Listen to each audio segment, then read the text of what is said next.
আসসালামু আলাইকুম everyone, welcome to my another new video. আশা করছি সবাই খুব ভালো আছেন, সুস্থ আছেন। আজকে খুবই ইন্টারেস্টিং একটা রেসিপি থাকছে। মাত্র 1 কাপ সুজি ও একটি ডিম দিয়ে খুবই মজাদার পিঠা তৈরি করে নেওয়া যায়। আজকের রেসিপিটা এখন আমি শেয়ার করছি।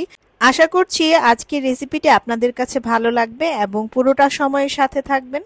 রেসিপিতে ছোট একটা লাইক দিয়ে উৎসাহিত করবেন, আর যারা আমার চ্যানেলটি এখনো সাবস্ক্রাইব করেননি, নতুন নতুন রেসিপি পেতে সাবস্ক্রাইব করে পাশে থাকার রিকোয়েস্ট থাকলো। সুজির পিঠা তৈরি করার জন্য প্রথমেই এখানে নিয়ে নিয়েছি একটি ডিম। ডিমটি কিন্তু অবশ্যই রুম টেম্পারেচারের হতে হবে, আর যদি ফ্রিজে থাকে তাহলে 1 ঘন্টা আগে এটা নামিয়ে রাখতে হবে। দিয়ে দিচ্ছি 1/3 কাপ পরিমাণ চিনি।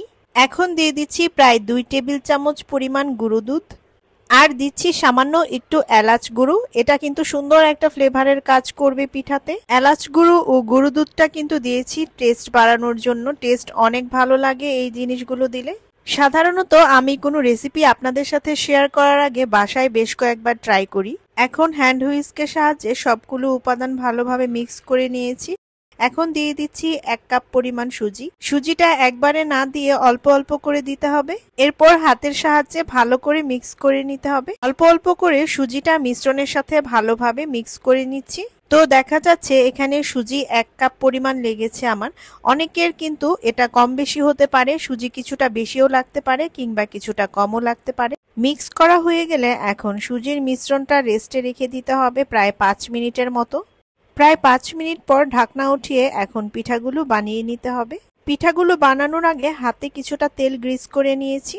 এখন ডো থেকে সামান্য পরিমাণ নিয়ে এটা আমি গোলাকার শেপ দিয়ে নিচ্ছি। এভাবে প্রত্যেকটা পিঠা বানিয়ে রেখে দিচ্ছি একটি প্লেটে। প্যানে তেল দিয়ে চুলায় দিয়ে দিয়েছি। এখন প্যানের তেল কিছুটা গরম হয়ে আসলেই পিঠাগুলো একবারে দিয়ে দিচ্ছি। পিঠাগুলো কিন্তু লো টু মিডিয়াম হিটে ভাজতে হবে, খুব বেশি হাই হিটে পিঠাগুলো ভাজা যাবে না, তাহলে কিন্তু উপরের অংশটা লালচে হয়ে পুড়ে যাবে। পিঠাগুলো লো টু মিডিয়াম হিটে উল্টে পাল্টে ভেজে নিচ্ছি।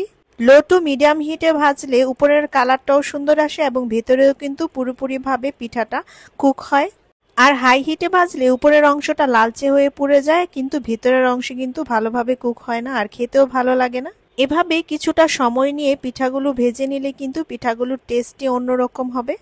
পিঠাগুলো ভাজা হয়ে গেলে পিঠাগুলো তুলে নিতে হবে। পিঠাগুলো তুলে টিস্যু পেপারের উপর রাখতে হবে, এতে করে এক্সট্রা তেলটা অ্যাবজর্ব হয়ে যাবে। সবগুলো পিঠা আমি 2 ব্যাচে ভেজে নিয়েছিলাম। সবগুলো পিঠার কালার কিন্তু খুবই সুন্দর এসেছে। এখন একটি পিঠা আমি আপনাদেরকে ভেঙে দেখাচ্ছি কেমন হয়েছে।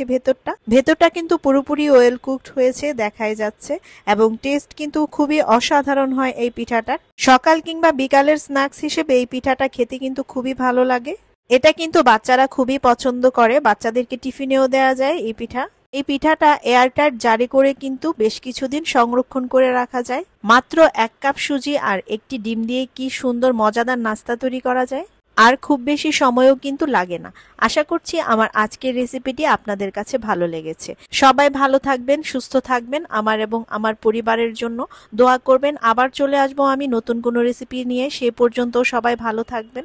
আল্লাহ হাফেজ।